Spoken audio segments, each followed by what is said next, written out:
All right, Movember, day 28. I've got a few videos to make up, so there'll be more coming before Movember's over. But I'm going to do on this video a read through of an article that Dr. Patrick Carnes wrote on Understanding Erotic Rage. It's long. I'm not sure how long it will take me to read it, but you can get this article as a PDF online. And he does, pieces of it are written in this book, The Betrayal Bond, in a sense that the content comes from that. And some of the content is also in Facing the Shadow, which is his book on sex addiction. So I will read this Eroticized Rage by Patrick Carnes. Rage and anger have long been recognized as a component in sexual violence. Much has been written about the profiles of those who impose their sexual desires on others.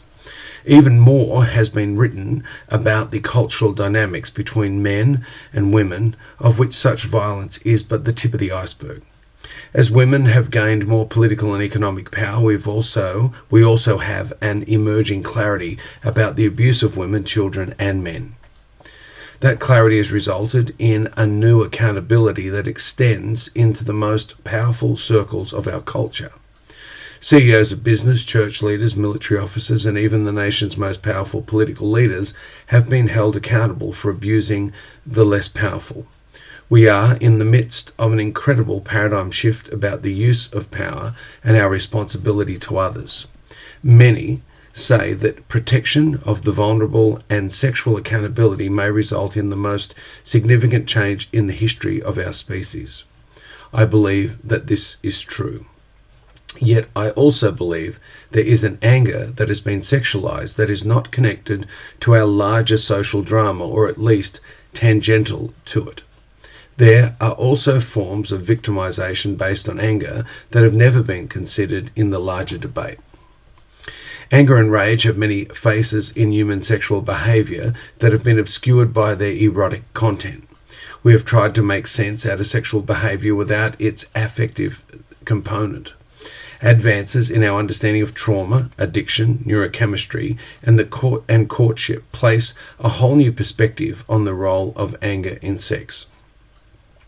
New sexual freedoms, especially in cyberspace, provide painful clarity about how destructive eroticized rage can be. Anger and sex can be fused in such a way that it is self-perpetuating, self-destructive, and once ignited, independent of culture and even family. Clinicians who do not look for the role of eroticized rage will miss the function or payoff of their patient's behavior. The purpose of this article is to provide clinicians with a basic discussion of the range of sexual behaviors whose driving force is anger and what to watch for. So consider the following. Many websites dedicated to voyeurism frequently post nude pictures of spouses, ex-girlfriends, and ex-spouses submitted by men who report that these women do not know about the posting. To post a nude picture for other sexual gratification without the person's knowledge or permission is angry and vengeful. The reciprocal also occurs. Angry exes post nude pictures of eroticized rage themselves to retaliate for being rejected. On the site, however, the comments are about sex and not about anger. An airline pilot has a problem with compulsive affairs in an industry in which this problem is all too common. He comes, however, from a very devout and restrictive religious tradition that is tormented with shame and guilt. He is a father of 3 and a deacon in his church. But he also has had sex with over 500 women in about 15 years. In therapy, he realizes that he has anger for the church and anger for his wife. The breakthrough came when he had a fight with his wife and immediately felt an extreme desire to be sexual outside of the marriage. His therapist helped him to see that his accountability to respond adequately to his wife's triggered the sexual acting out. He could get revenge without her knowing it and restore equality for himself internally. The pilot learned how dysfunctional his inability to get angry with his wife was, how his feelings about the church and its sexual teachings supercharged his acting out, and how his compulsive behavior was fueled in part by his sexualized rage. A college-educated woman worked as a stripper. She had a history of extensive sexual and physical abuse by men in her family. She reported to her, She reported to her the rapist the sexual gratification she would feel when men took out their wallets for money and put on the stage or in her garter. In her view, she had humiliated them and saw them as despicable. She felt superior, powerful, and sexual. Her therapist pointed out how this recycled the abuse experiences in her family. She became powerful and rageful and sexual. This dynamic was not restricted to her dancing. She had a history of being sexual with teachers, a college professor, and her doctor. Sex was the great equalizer with the many men with whom she had been sexual. Unfortunately, it also left her with suicidality, emptiness, sexual addiction, and a pernicious drug habit. An accountant who had always lived by the rules discovered his wife had had a series of affairs with black men. He felt very betrayed and angry, but also obsessed and aroused by what she had done. He reported that the hottest sex they had had was when he was gathering details of her exploits. He then discovered cybersex and went to the sites, which featured black men and white women. He went downhill fast. He was averaging 30 hours a week doing cybersex and neglecting his job. He started to collect pornography of black and white couples and became a regular customer for prostitutes. His asking his wife for details became badgering and harassing. When he was asked by his therapist if he had stalked his wife, he said no, he would never do that. The therapist rephrased the question and asked if he had followed his wife. Absolutely, he responded. He actually had her under surveillance all the time. The therapist helped the patient understand the role of unresolved anger in his now sexually compulsive pattern.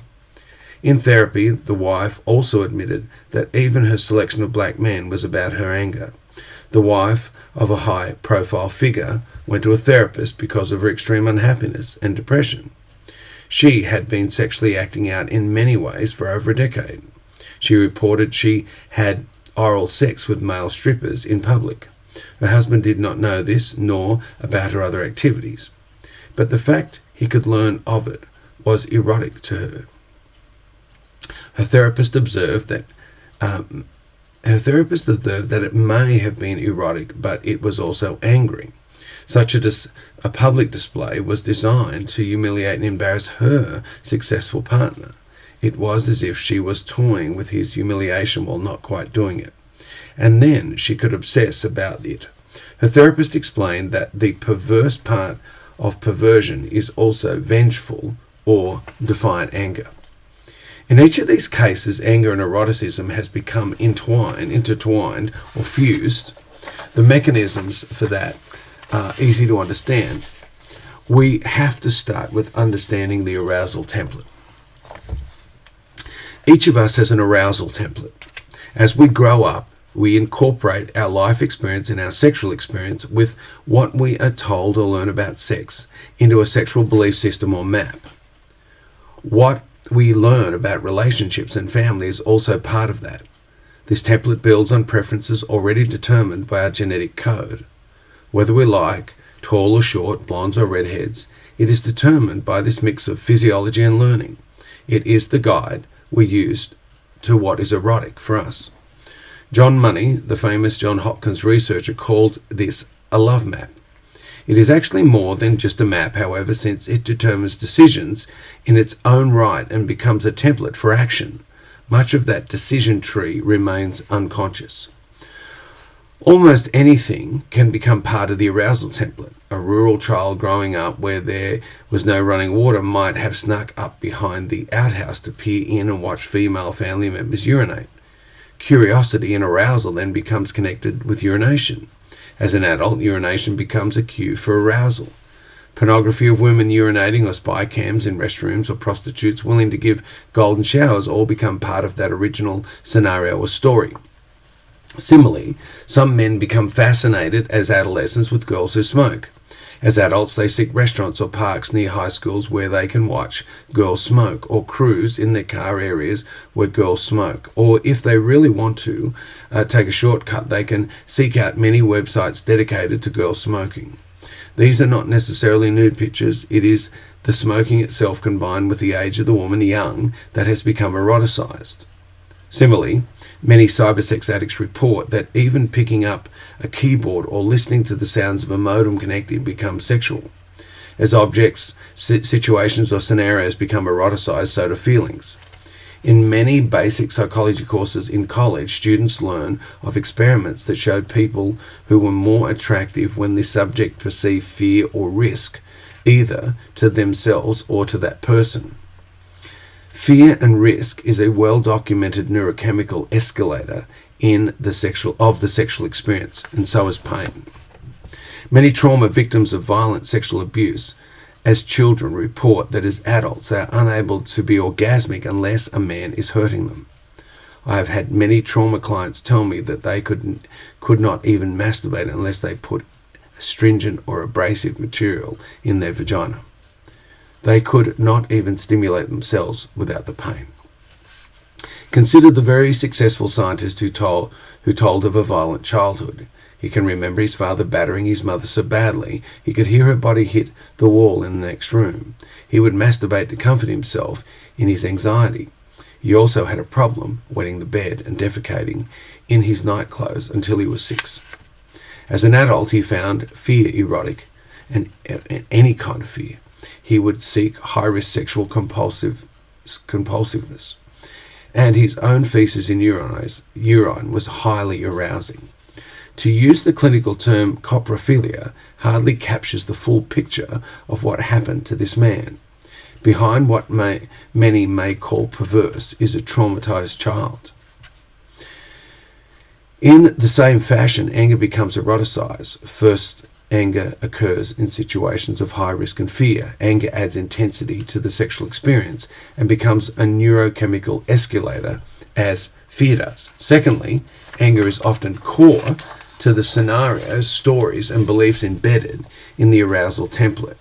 Therefore, current sexual behavior can draw enormous energy from the past wounds and experience. And finally, anger becomes the sexual stimuli for some people. In order to make sense of how anger stimulates, we have to break the situations down into component types or profiles. I'm just going to take a short drink.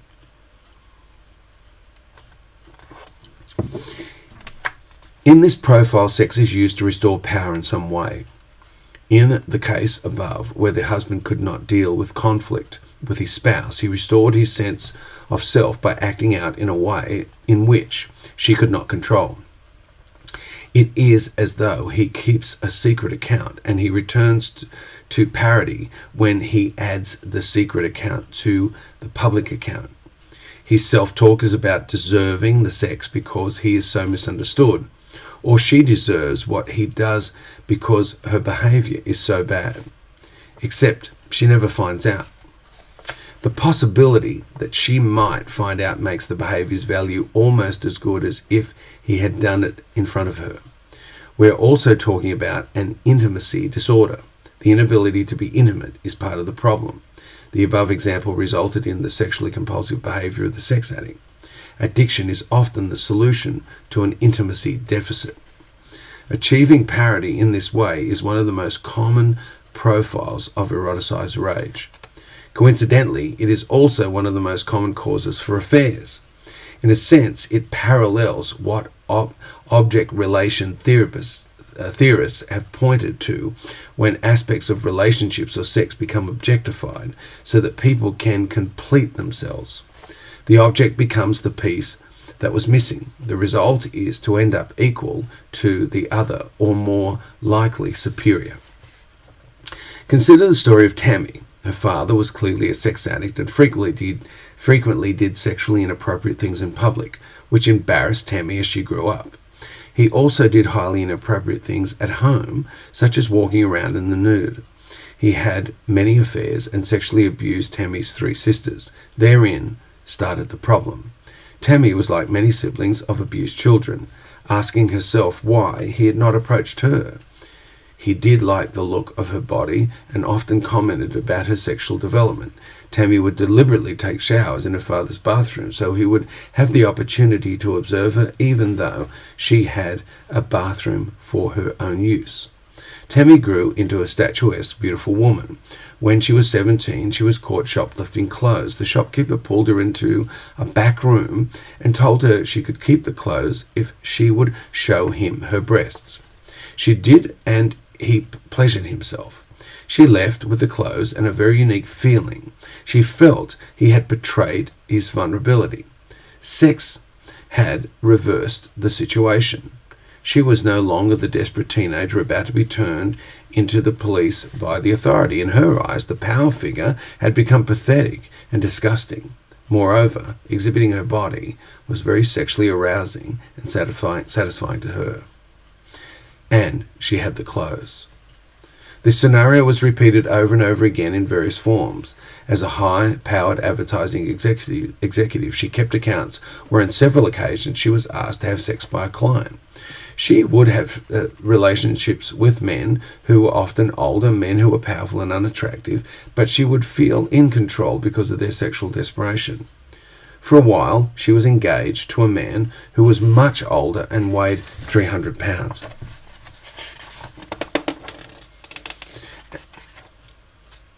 She enjoyed sex with him. The best sex was after they broke up and he would leave her money.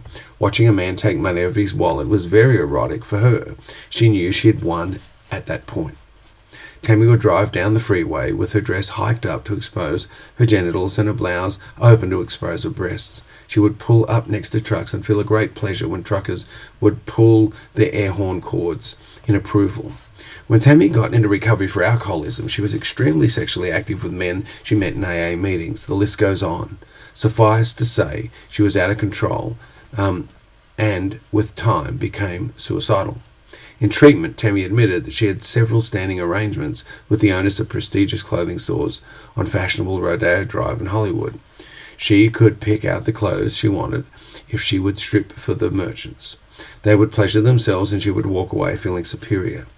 This was a repetition of what had happened when she was a teenager. Her therapist helped Tammy to understand that it was also replicated her taking showers in her father's bathroom to get him to notice her.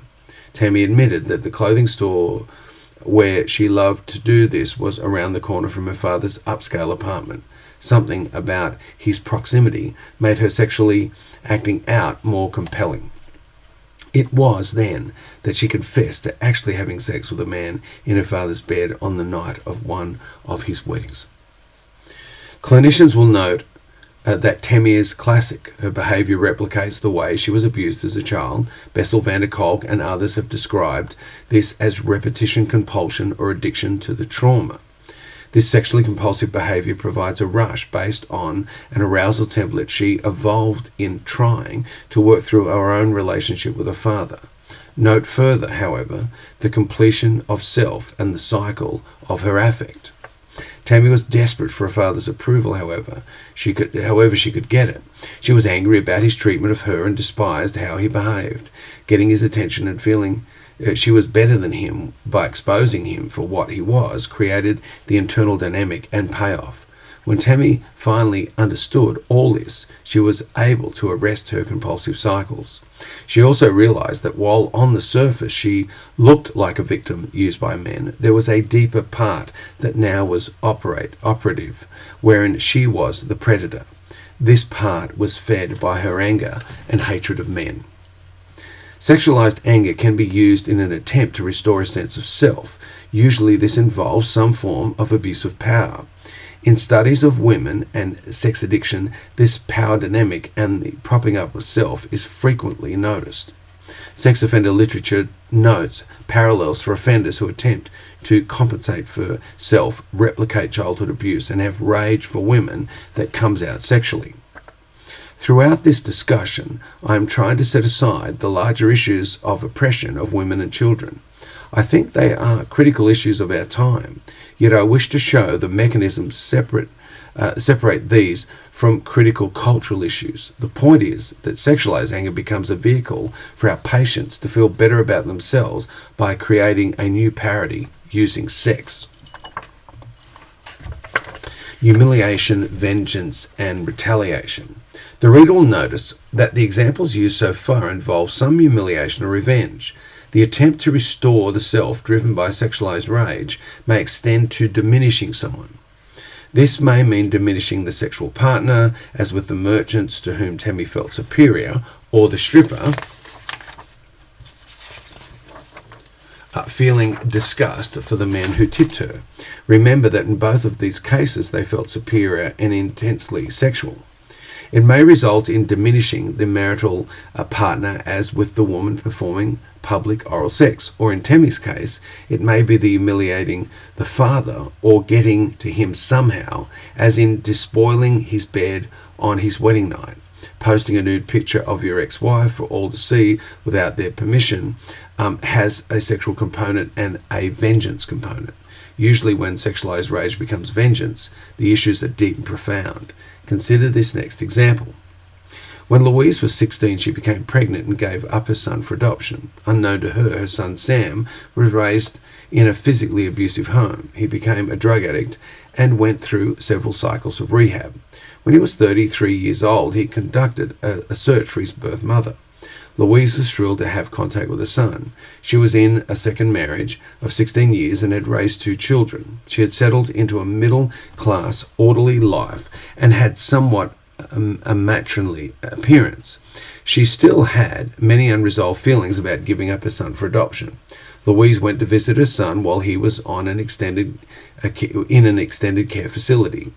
In her hotel rooms, he massaged his shoulders, which he said hurt. He and she shared a drug Sam said was used by bodybuilders to stimulate growth of muscle tissue. The massage ended up in mother and son having sex. When Sam left the extended care facility, he also asked Louise if he could come and live with Louise and her husband while he found a job and got on his feet. He came and in a month's time turned the house into chaos. Part of the chaos was that Louise and Sam continued to have sex, all of which came to stop when Louise's husband found them in bed. Sam was evicted. Louise was suicidal and abusing amphetamine. Boring middle-class existence had evaporated. In treatment, Louise was stunned at how she had violated her own value system and hurt her husband, whom she dearly loved. Worse was describing how sex was with her son. She provided details. She had to take off all her clothes and he remained mostly dressed, and it was more angry than passionate. Her therapist and group helped her see that the sex there was intended to degrade and humiliate her. Sam's anger at being abandoned was compounded by his physical abuse in the home in which he was raised. Sex became a vehicle for his rage. Louise said she actually knew at the time, which added to her wonderment at having continued to have sex with him. Her therapist then introduced the concept of traumatic bonding and how Sam's presence induced fear and drew power from the guilt and sadness of an old wound. This opened the window for Louise to begin to see what she was responsible for and what she was not. What happened for Sam and Louise actually happens for many people. Anger and pain at old betrayals and abuse can be carried sexually. In Sam's case, he blamed his mother for what happened to him, when Louise was actually taking a responsible position to give him a better life. Sam's perception was different and was acted out sexually. He wanted to humiliate his mother. Having sex with your mother brings up another dimension of sexualized rage, perversion. Perversion clinicians often think of perversion and the paraphilias as unique, rare, and weird forms of sexual expression.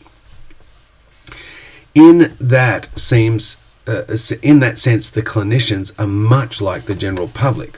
What helps to understand perversion is to put the perverse back into it. Once, one of the great researchers on perversion was Robert Stoller, who tells the story of his initial investigation into the pornography industry.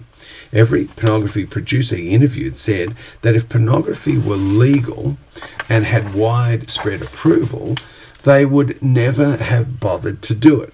In other words, the kick in making sexually explicit movies was literally taking pleasure in the disapproval, getting culture back for its control and rigidity by putting sex in its face. This rebelliousness or defiance of convention is also about anger. Individual sexual behaviour is sometimes simply perverse. To perform oral sex on male strippers publicly for the wife of a public official is perverse. To barter sex for clothes around the corner from the residence of your controlling father is perverse. To have sex with your mother is more than an act of defiance. To have many affairs on your wife who lives with you is a restrictive, judgmental religious community, is to break the rules.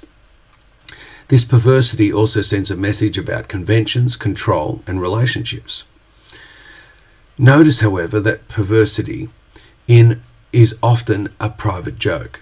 The sexual acting out is toying with the reality that the person you are angry with might find out. So in that sense, it is like the gambling obsession. Will it happen this time? And of course, all of this adds to the risk and intensity of the act. Perversion works best if it is outrageous, i.e. people end up outraged. The irony here is the efforts to conceal outrageous behaviour. Perversion works because the behaviour is so unusual, and the irony for clinicians is that it is so common. Obsession. Anger can fuel sexual obsession. This occurs especially in cases of betrayal and jealousy. In the situation described above, where the man's wife had affairs with black men, he literally tortured himself with the preoccupation with her behaviour.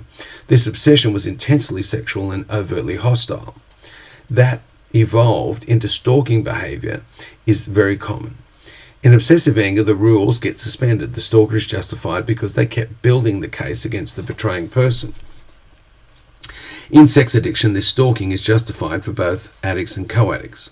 The co-addict becomes sexually obsessed as well and goes to the extremes of breaking the spouse's privacy, hiring a private detective, going through personal papers and diaries, reviewing bills and credit card statements, and following the addict. There is a website dedicated to helping people with this type of surveillance. A woman who had discovered that her husband was using their computer for cybersex brought the website to my attention. It started when she learned he was having affairs via email and downloading pornography. She was outraged. She found a website designed for husbands who cheat on the web. She got lots of ideas. She used her computer at work to pose as another woman and initiated a torrid chat room affair with her husband. She also installed a surveillance system on their computer which supplied a copy of everything he did on the computer. She also was so he was acting out, and at times it was with her. She was aware of all that he did. He had no idea that this was going on. She learned about the software on the website. With about 3,000 visitors a week, she joined participants to talk about what their husbands had done now. Anger, perversity, getting even, finding revenge, and being obsessive, all the components of eroticized rage. The charade is complete in that she continues to have sex with her husband as if nothing had changed. Intervention. Most clients are surprised to learn that there is an anger component to their sexual behaviour. There are several reasons they overlook the obvious. First, they are aware of the sex but not the anger. Patients who are in compulsive cycles or repetitive patterns are especially prone to this. Second, they have a complex web of thought distortions and rationalizations that preclude any of their own responsibility. Finally, they will need a therapist's help to make explicit the dynamics of the family or the legacy of abuse in the patient's life. Typically, patients do not welcome these realizations at first. Over time, they are seen as breakthrough events. There are two interventions that are extremely helpful. First, I ask my patients to make explicit their sexual arousal template. What experiences, scenarios, objects, preferences, beliefs, and feelings go into arousal for the patient? Is there an ideal fantasy which can be made explicit? The therapist then assists the client in examining arousal and where it comes from. Another exercise that is extremely helpful is the process. In this process is the trauma egg. A largely elliptical circle is drawn on a piece of newsprint. The patient is instructed to draw symbols or pictures of times when they felt hurt, misunderstood, anxious, or abandoned. They start at the bottom of the egg and in their earliest memories and fill the egg up to the current moment. It is one of the quickest ways to get a sense of deep-seated patterns that saves much therapy time. A complete description of this process can be found in The Betrayal Bond, which I mentioned earlier, by Dr. Carnes. Remember that anger does not have to be pleasurable to be erotic. We had a patient who was sexually abused by an older brother starting at the age of 9. As an adult, she was sexually aversive or sexually anorexic. When she would drink alcohol, she was incredibly promiscuous but would derive no pleasure from it. The conquest was the goal. Anger and sex were combined, but not with pleasure. The following are issues that should be on a clinician's checklist with dealing with eroticized anger. Sex addiction. Those addicted to compulsive sex frequently are unaware of the underlying feelings, especially anger. If the clinician sees a repetitive pattern and the client is doing what they know is self-destructive and they cannot stop, sexual addiction assessment would be appropriate. Addiction interaction. I might just go back because these are all under the headings of sex addiction. Addiction interaction. Compulsive sexual compulsion may occur in the presence of other addictions. When this happens, it may be a package, as in the above example when sexual promiscuity occurred when drinking. Multiple addictions and the underlying feelings will need to be understood by the client as an interlocking set of circumstances. Trauma. Anger is one of the inevitable critical reactions to having been betrayed. Therapists often have to help clients separate legitimate anger from eroticized rage, which is debilitating to them. Trauma bonding. A traumatic bonding occurs in situations where deep feelings intensify attachment. The result is that people attach more deeply to people who are destructive to them. Think of the movie War of the Roses, which is an old film reference. Stalking. Patients are actually quite startled to realize their surveillance behavior is stalking. To use that word introduces a helpful dissonance into their obsessional world. They do not like to see themselves as stalkers. Courtship and intimacy disorders. Many patients have anger and frustration because they never learned basic relational skills, including how to initiate a relationship, resolve conflict, or make themselves vulnerable. Therapy is often remediating what the client missed. In all of these clinical issues, therapists must keep in mind that the internet is changing everything. For those who wish to be perverse and secretive, it is the ideal arena. An entire issue of sexual addiction and compulsion, the Journal of Treatment and Prevention, was dedicated to the problem of cybersex. Here are some of the facts which emerged in that issue. About 6% of internet users are having trouble with sex on the internet. A profile of very severe problems exists for 1% of users who virtually cripples their ability to function. 40% of these extreme cases are women. Most pornography is downloaded from 9 to 5, meaning it happens while we're at work. 100,000 websites are dedicated to selling sex in some way exist, not counting chat rooms, email, or other forms of contact on the web. And this is 9 years old, this article. 200 sexual-related websites are added every day, again, 9 years old. Sex on the internet constitutes the largest economic sector of the web, software and computers being first and second. The greatest technological innovations on the web were developed by the sex industry, video streaming, for example. Throughout this article, I've used examples involving sex on the web. For the clinician, it creates a new area of intervention. Since the computer is part of the problem and the computer may be a necessary part of the client's business life, the therapist will have to contract with the client as to the agreed upon computer use boundaries. These contracts will be similar to those used for patients with eating disorders and sex addiction. Patients need sex and food, and in a technological age, a computer.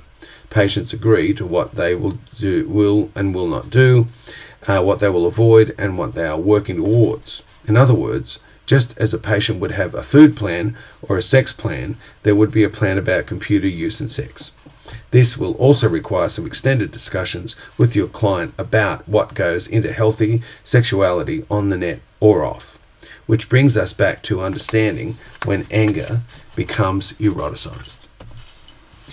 So in conclusion, once the concept of eroticized rage is understood, therapists will see that it is much more widespread than previously thought. A family therapist will see the couple caught in the endless cycles of fighting followed by sex. People who work with prison populations will note that what prisoners' wives already know: release means angry sex. Addiction specialists will become aware that the disinhibiting qualities of drugs and alcohol will release sexualized anger that does not occur in a sober person. If therapists notice the traits of eroticized rage restoring of personal parity, revenge, perversion, and obsession, they can be of extraordinary help to their clients. In the larger drama around the abuse of power and sexual parity, eroticized rage brings a clarifying perspective. We see that the angry use of sex can be done by either... let me read that sentence again. We see that the angry use of sex can be done by either sex, and that victimization is not gender dependent. The problem is the abuse of power. What eroticized rage also clarifies is that independent of the power issues is the abuse of intimacy, which is also independent of gender. Power and intimacy expose our most vulnerable parts, and we have to take care of. We have given the abuse of power much attention in recent years, and I think that we have not attended to the intimacy as well. Otherwise, mental health would be more of a priority in this culture. In some ways, it falls to the professional counsellor to help point the way for our clients and for all of us. So it's a challenging read, and I know for some of you it might be triggering, especially if you're in recovery from sex addiction. So please make sure that you would speak to your sponsor or therapist. In there are some tools that he certainly mentions, Patrick Carnes, which is in his book, Facing the Shadow. I was just looking up there, I wonder if I'll grab it or not. The Arousal Template, and looking at humiliation and vengeance and perversion.